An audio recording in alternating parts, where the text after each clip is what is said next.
అందరికి బ్రదర్ ఎలా చెప్పాడంటే నేను వాక్యం వింటాను.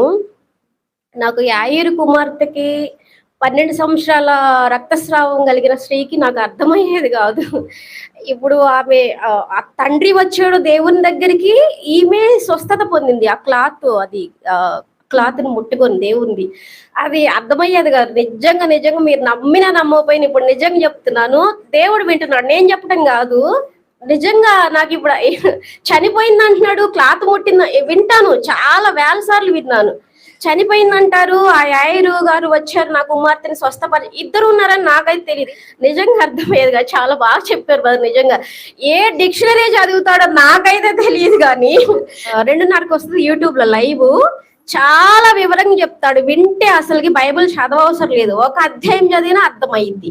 నిజంగా అసలు ఎంత బాగా చెప్తాడంటే ఎక్కడ నేర్చుకున్నారో నాకైతే తెలియదు. దేవుడే ఆ జ్ఞానాన్ని ఇచ్చాడని నమ్ముచున్నాను. వాక్యం మాత్రం మళ్ళీ మధ్యాహ్నం కూడా జీవ మరణం నాలిక వశమై ఉన్నవని నేను ఒక్కొక్కసారి అనుకుంటా, ఓ ఇది జరిగిద్ది అంటే ఆ చెడు జరిగేది అనమాట, నిజంగా జరిగేది. బ్రదర్ గారు అనేవాడు, అది నమ్మవద్దు, అది దేవుడు కొట్టివేశాడు, ఆ చెడు జరగదు, ఆ నాశనం జరగదు, ఏదైనా పరచబడతారు, ఏదైనా మీకు కావాలంటే ఇస్తారు, ఏదైనా ఒక గృహం కానీ ఏదన్నా కానీ మనకి ఇచ్చిన పైన కొన్ని అయితే జరిగినాయి, మంచిగా జరిగినాయి. ఆ బ్రదర్ గారు అంటాడు, ఒకటే నమ్మమంటాడు, దేవుడు ఇచ్చాడు పొందుకున్నామని.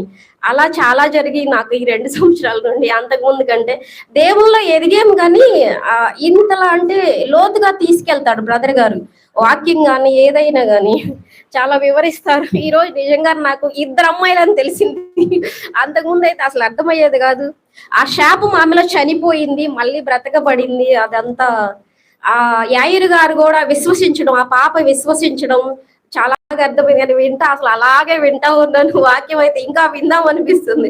టైం 9:20 9:25 అయినా కూడా నాకు అర్థం కాలేదు. ఇంకా చెప్తే బాగుంటే ఆపేస్తాను అన్నప్పుడు కొంచెం బాధేసింది, కానీ చాలా టైం అయింది కదా.